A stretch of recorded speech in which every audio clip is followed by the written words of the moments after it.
दिख रहा है? हाँ सर दिखा। ओके, आवाज को ठीक है। तो माइकल फेराडे जो था उसने उनको दो भागों में क्लासिफाई किया, एक तो पैरामैग्नेटिक और डायामैग्नेटिक, लेकिन उसको स्ट्रक्चर, इलेक्ट्रॉनिक स्ट्रक्चर के बेस पे समझने में जो है वो बहुत साल लग गए। अब उसने किया क्या, तो उसने जो है वो किसी भी पदार्थ को चुंबकीय क्षेत्र में रख रहे हैं, जैसे मैंने कहा था कि डायामैग्नेटिक, फेरोमैग्नेटिक मैग्नेटिक फील्ड में रखते हैं, तो आपका जो सैंपल है उसके अंदर जो उत्पन्न मैग्नेटिक फील्ड है उसका मान या तो बाह्य चुंबकीय क्षेत्र से कम या अधिक होता है। मतलब अपन जो अप्लाइड मैग्नेटिक फील्ड है वो अंदर जो मैग्नेटिक फील्ड है या तो उससे ज़्यादा होगा या उससे कम होगा। ये डिपेंड किस पे करता है, तो आपका जो सब्सटेंस है वो पदार्थ आपका क्या है, पैरामैग्नेटिक है या डायामैग्नेटिक है, अनुचुंबकीय या प्रतिचुंबकीय है, उसके ऊपर जो है वो डिपेंड करता है। ठीक है, हाँ सबको दिख रहा है? हाँ सर। ठीक है, तो उसमें डिपेंड किस पे करेगा, पदार्थ क्या है आपका, अनुचुंबकीय या प्रतिचुंबकीय। अब जैसे मैंने कल कहा था कि जो सब्सटेंस है उसके डायामैग्नेटिक और पैरामैग्नेटिक की एक्सटर्नल मैग्नेटिक फील्ड में रखा, N और S। ठीक है, अब जब मैंने किसी सैंपल को इसमें रखा तो जब इसमें मैग्नेटिक फील्ड को अप्लाई किया तो यहाँ पे दो पॉसिबिलिटी होती हैं, या तो ये जो अप्लाइड मैग्नेटिक फील्ड है उसके मान में वृद्धि होगी या उसके मान में क्या होगी, कमी होगी। मतलब अपन जो बाह्य चुंबकीय क्षेत्र है उसके मान में या तो कमी होगी या वृद्धि होगी। जैसे मैंने अगर सब्सटेंस रखा है मैग्नेटिक फील्ड में और फिर अपन ने क्या किया, मैग्नेटिक फील्ड अप्लाई किया, तो उसके मान में अगर वृद्धि होती है तो वो इंडिकेशन जो होता है वो किसका होता है, आपके पैरामैग्नेटिक का। उसको कैलकुलेट किया जाता है प्रैक्टिकली भी। और अगर ये जो अप्लाइड मैग्नेटिक फील्ड है उसके मान में कमी होती है, मतलब अगर विदाउट सब्सटेंस जो अप्लाइड कर रहे हैं मैग्नेटिक फील्ड उसकी वैल्यू इस तरह से है और मैंने मैग्नेटिक फील्ड अप्लाई किया, जो सब्सटेंस था वो आपके क्या है, पैरामैग्नेटिक है, तो उसके मान जो है उसमें क्या होगी, गेनिंग होगी और उसके मान बढ़ के क्या हो गए, इतने। तो ये जो डिफरेंस होगा वो आपके एक तरह से उसमें अपन इंड्यूस फील्ड जो है वो कहलाएगा। अब ऐसा भी हो सकता है कि अपन जो मैग्नेटिक फील्ड अप्लाई कर रहे थे उसका मान इतना ही है, लेकिन जब अपन ने किसी सब्सटेंस को रखा जो कि आपके क्या है, प्रतिचुंबकीय डायामैग्नेटिक है, तो वो इसके मान में जो है वो क्या कर देता है, कमी कर देता है और ये कितना हो गया आपका, इतना हो गया। तो सब्सटेंस पे डिपेंड करेगा कि वो पदार्थ जो है वो आपके अनुचुंबकीय या प्रतिचुंबकीय है, कि बाह्य चुंबकीय क्षेत्र से उसके मान जो हैं वो कम होंगे या अधिक होंगे। क्लियर है? उसके बाद आगे जो बात की वो कि एक फॉर्मूला दिया गया है, delta H is equal to B minus H naught. ठीक है, यहाँ पे जो डेल्टा H है वो किसको डिनोट करता है, आपका उस बाह्य चुंबकीय क्षेत्र में परिवर्तन, कि जो अप्लाइड मैग्नेटिक फील्ड है, अपन बाहर से जो मैग्नेटिक फील्ड दे रहे हैं उसमें किस तरह का चेंज होता है, ये चेंज है। इन दोनों का डिफरेंस है कि पहले मैंने बिना सैंपल रखे उसके चुंबकीय क्षेत्र का मान कितना था जो अपन अप्लाइड कर रहे हैं, उसके बाद जब अप्लाई सब्सटेंस को रखा और उसके मान में क्या परिवर्तन हुआ, तो दोनों का जो डिफरेंस होगा वही आपके क्या कहलाएगा, डेल्टा H। एक तो विदाउट मैग्नेटिक फील्ड और विथ मैग्नेटिक फील्ड उसके मानों में जो परिवर्तन होगा बाह्य चुंबकीय क्षेत्र में, तो वो आपके क्या कहलाएगा, एक तरह से जो है वो डेल्टा H कहलाएगा। दूसरा B क्या है, तो सैंपल में प्रेरित क्षेत्र, इंड्यूस फील्ड है जो आपका सैंपल है उसके द्वारा जो मैग्नेटिक फील्ड जनरेट किया जाता है। और डेल्टा H नॉट क्या है, तो फ्री फील्ड का मान है कि अपन जो है विदाउट सब्सटेंस उसके मान क्या थे। ठीक है, तो अप्लाइड मैग्नेटिक फील्ड जो है अपन ने सैंपल को रखा तब जो मान है वो B, मतलब ये मान जो है वो B है और ये जो है वो क्या है, डेल्टा H नॉट। इनका डिफरेंस निकालेंगे तो अपन को क्या मिल जाएगा, डेल्टा मिल जाएगा, डेल्टा H मिल जाएगा। ठीक है, अब देखिए नीचे वैसा जैसा मैंने कहा कि अगर आपका सब्सटेंस जो है वो क्या है, अनुचुंबकीय है, पैरामैग्नेटिक है, तो पैरामैग्नेटिक होने पर जो है बी के मान जो होंगे वो डेल्टा एच नॉट से क्या होंगे, ज़्यादा। जैसे मैंने यहाँ एग्जांपल दिया है, कोई वैल्यू रखी है कि 12583 था, कब, जब अपन ने ऐसा कोई सब्सटेंस जो कि क्या है पैरामैग्नेटिक प्रॉपर्टी का है उसको नहीं रखा उस मैग्नेटिक फील्ड में। यहाँ पे अपन ने कुछ नहीं रखा है, सिर्फ magnetic field of line of force है तो उसका मान इतना था। जब मैंने ऐसा सब्सटेंस यहाँ रखा जो कि नेचर में क्या है पैरामैग्नेटिक है, उसको रखने के बाद फिर अपन ने उसके मैग्नेटिक फील्ड का मान कैलकुलेट किया तो उसका मान कितना आ गया 19838 आया। मतलब उसके मान में क्या हो गई वृद्धि, पहले 12583 था और जब अपन ने ऐसा पदार्थ उस मैग्नेटिक फील्ड के बीच में रखा जो कि पैरामैग्नेटिक नेचर का था तो उसका मान बढ़ के क्या हो गया ये। तो अपन क्या कह रहे हैं कि जो बी का मान है वो आपके डेल्टा एच नॉट से क्या है ज़्यादा। मतलब उस पदार्थ को रखने के बाद जो मान आ रहे हैं मैग्नेटिक फील्ड के उसके मान जो पहले फ्री था उससे क्या होते हैं ज़्यादा होते हैं। मतलब डेल्टा एच का मान क्या होता है पॉजिटिव। ठीक है, डिफरेंस निकालेंगे पॉजिटिव आएगा। और अगर आपका सब्सटेंस अगर क्या है डायामैग्नेटिक है मतलब प्रति चुंबकीय है तो बी के मान जो होंगे वो डेल्टा एच नॉट से क्या होंगे कम। देखिए यहाँ 12583 लिखा और जब अपन ने यहाँ सब्सटेंस क्या रखा डायामैग्नेटिक तो उसके मान कम हो गए, कितने हो गए 11838। मतलब उसके मान में क्या आ गई कमी। तो डिफरेंस निकालें तो डिफरेंस क्या आएगा नेगेटिव आएगा डेल्टा एच का मान कि बी का मान तो क्या है 11838 है और इसके मान क्या है 12583। तो डिफरेंस जो आएगा वो क्या होगा नेगेटिव होगा।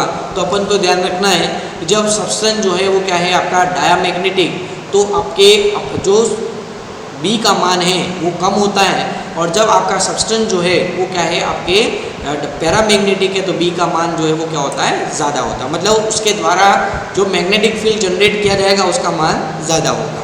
ठीक है, ये तो सिंपल अपनी दो मेथड के बारे में पढ़ेंगे, उसका बेसिक है फैराडे मेथड और बॉय मेथड।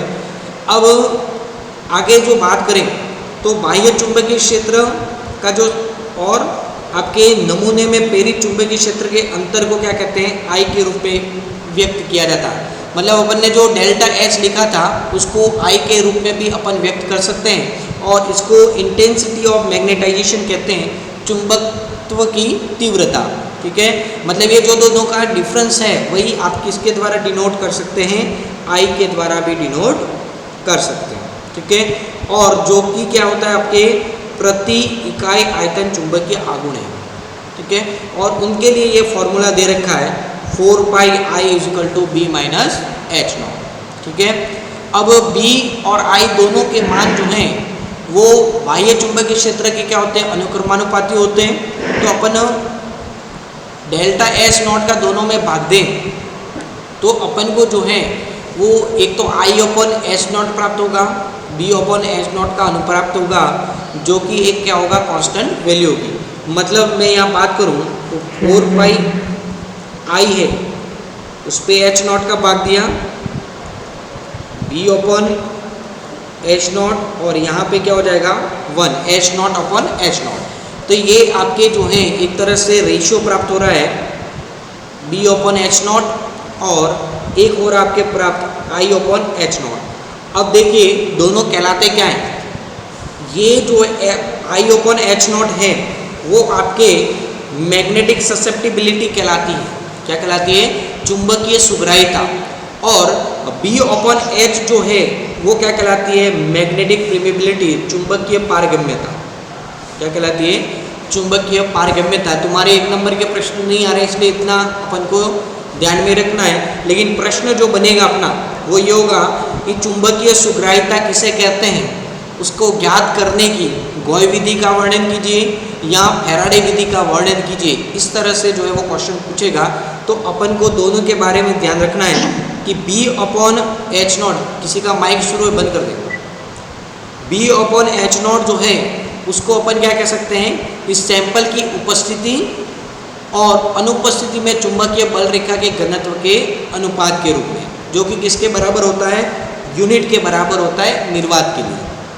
ठीक है, दूसरा जो है वो क्या है आपका मैग्नेटिक ससेप्टिबिलिटी है जिसको अपन प्रति इकाई आयतन भी कहते हैं।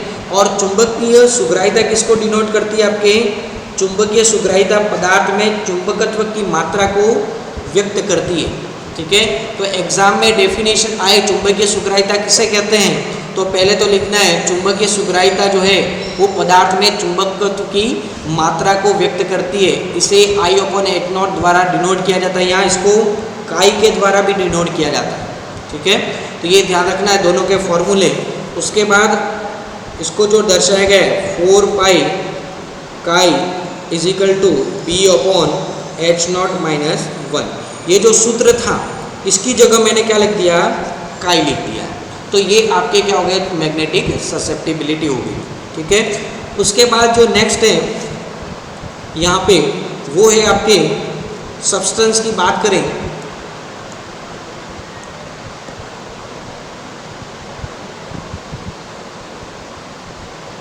तो अगर सब्सटेंस आपका क्या है अनुचुंबकीय है तो उसके लिए काई का मान जो है वो क्या होगा, पॉजिटिव होगा, और अगर प्रतिचुंबकीय है तो उसके लिए क्या होगा, नेगेटिव होगा। जैसे मैंने कहा अनुचुंबकीय होंगे तो मैग्नेटिक ससेप्टिबिलिटी जो है अंतर है वो ज़्यादा होगा, पॉजिटिव होगा, और अगर डायामैग्नेटिक है तो उसका मान क्या होगा, ऋणात्मक होगा। और विशिष्ट सुग्राहिता या द्रव सुग्राहिता को अपन किसके द्वारा दर्शाते हैं, काई m के द्वारा दर्शाया जाता है। और विशिष्ट सुग्राहिता जो है उसके लिए सूत्र ये कि काई इज इक्वल टू क्या हो गया, K/D, डेंसिटी का भाग दे देते हैं तो अपन को जो है ये जो K है इस काई को अपन K के द्वारा भी दर्शा सकते हैं, मतलब चुंबकीय सुग्राहिता भी कह सकते हैं, इसको K के द्वारा भी दर्शाया जाता है।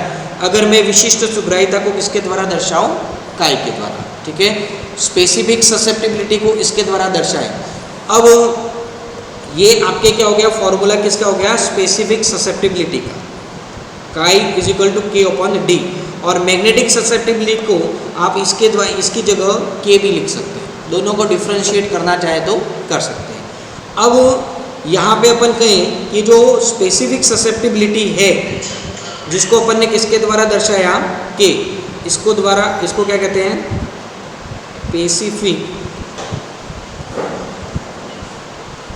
ससेप्टिबिलिटी। ठीक है, उस स्पेसिफिक ससेप्टिबिलिटी को जो है जिसको अपन काई के द्वारा दर्शा रहे हैं उसको अगर मैं m के साथ मल्टीप्लाई करूं तो अपन को जो है वो मोलर सुग्राहिता प्राप्त होती है, जिसको अपन किसके द्वारा दर्शाते हैं, काई m के द्वारा दर्शाते हैं। ठीक है, तो यहाँ पे जो क्लियर हो गया होगा कि मैग्नेटिक ससेप्टिबिलिटी को अपन किसके द्वारा दर्शाते हैं, K द्वारा दर्शाते हैं। यहाँ पे काई के रूप में करोगे तो कंफ्यूज हो गए, उसको K के द्वारा दर्शाया जाता है। और अगर विशिष्ट सुग्राहिता की बात करें तो उसको किसके द्वारा दर्शाया जाता है, आपके एक तरह से काई के द्वारा दर्शाया जाता है, जिसका विशिष्ट सुग्राहिता का सूत्र क्या हो गया, काई इज इक्वल टू K/D। मतलब चुंबकीय सुग्राहिता में घनत्व का भाग देते हैं तो हमें विशिष्ट सुग्राहिता या आयतन सुग्राहिता जो है वो प्राप्त एक तरह से होती है। अब ये तो क्या हो गए, आपके फॉर्मूले हो गए जो कि अपन को याद रखने हैं। खाली एग्जाम में जो क्वेश्चन आएगा उसको अपन को एक तो डेफिनेशन लिखनी है, इसको डिनोट कैसे द्वारा करते हैं, और विशिष्ट सुग्राहिता का सूत्र और मोलर सुग्राहिता का सूत्र लिख देना। ठीक है, उसके बाद दो मेथड हैं, फेराडे मेथड और गॉय मेथड। ये दोनों मेथड की जो चर्चा है वो अपन कल करेंगे। और उसके बाद जो है, क्योंकि एग्जाम में इन दोनों में से कोई एक क्वेश्चन जो है वो आपके पूछा जाएगा। ठीक है,